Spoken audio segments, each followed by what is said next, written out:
Bonjour à toutes et à tous, ici Carmen de Do It Yourself. Alors aujourd'hui on va le suite du cours en C++. Donc la dernière fois on avait vu les variables et les calculs simples mathématiques qu'on pouvait faire avec.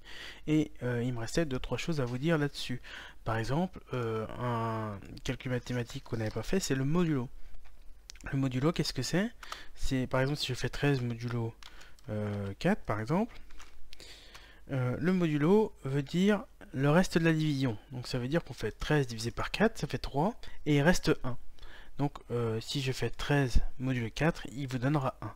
Donc pour l'exemple, par exemple, je fais Toto qui vaut 13, Titi qui vaut bien 4, et ensuite on peut faire comme n'importe quel calcul mathématique, le modulo égal. Comme plus égal, c'est exactement le même principe, on le met la variable directement dans Toto.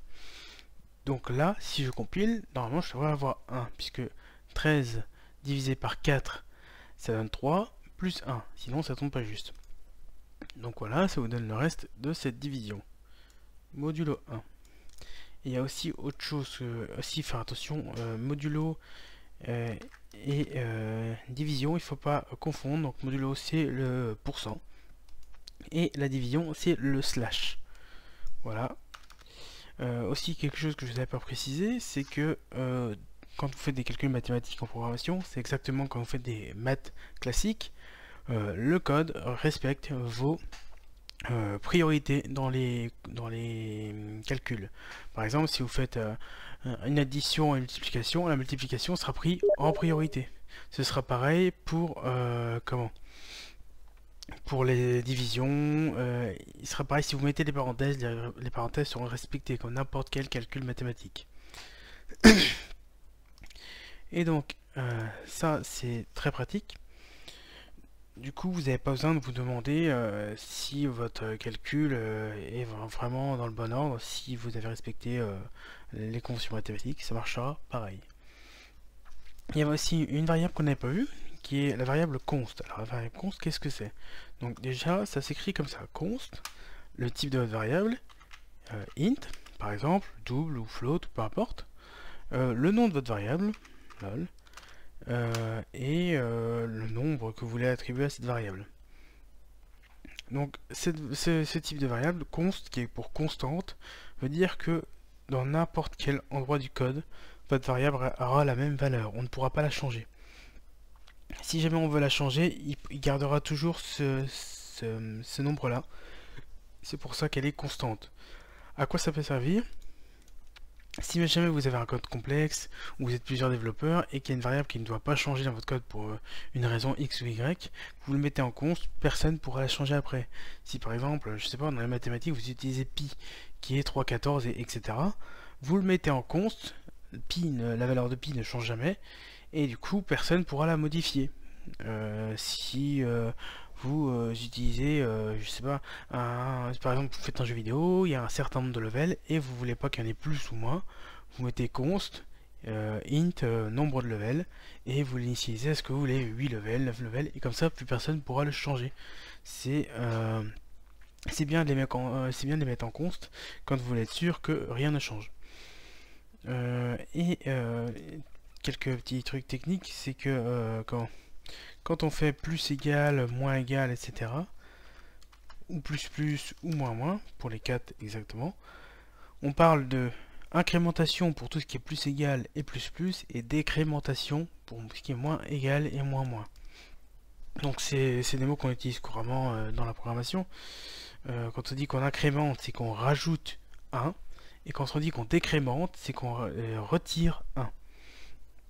On peut faire une décrémentation de 4, on peut dire qu'on décrémente de 4, on retire 4 à chaque fois, ou qu'on incrémente de 4, on ajoute 4 à chaque fois. Mais on les utilise couramment pour rajouter 1 ou soustraire 1, tout simplement.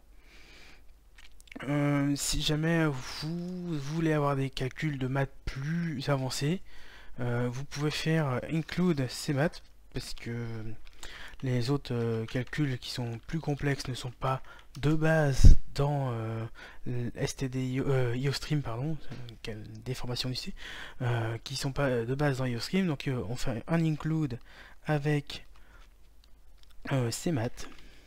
qui est juste là. Et avec ça, vous pouvez faire tout ce qui est maths plus complexe, comme par exemple les racines carrées, la trigonométrie avec sin, cos, tan, les radians, enfin voilà, tous les calculs que vous voulez. Vous utilisez ces maths, il est vraiment très complet. Si jamais vous avez besoin d'aller plus loin dans votre calcul.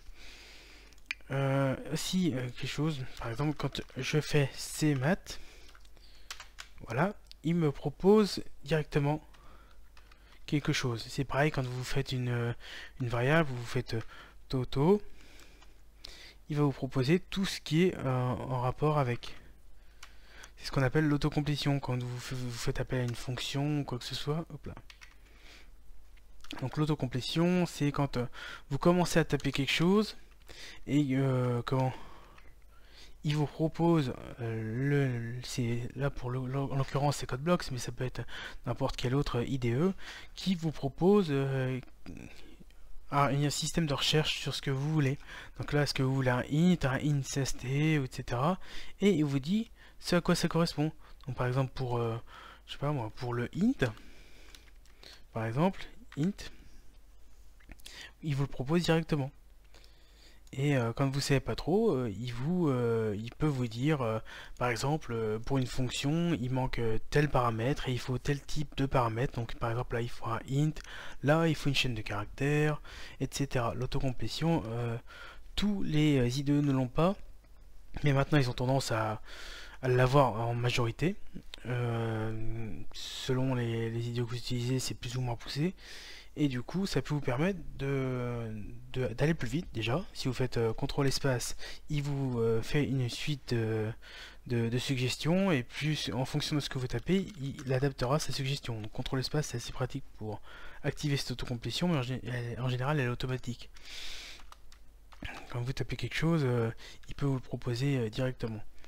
Ça vous permet d'aller plus vite, et ça peut vous permettre de, quand il y a une erreur, voir si vous n'avez pas passé un mauvais paramètre dans une fonction, si il manque quelque chose dans votre variable, si le nom est pas correct, et ça peut vous aider aussi pour le débugage, tout simplement. Donc voilà pour la fin de ce cours. Il n'est pas très long, je suppose, mais dans la suite on va essayer de voir les fonctions et aussi tout ce qui est boucle, double, do it, while, etc., else, else if.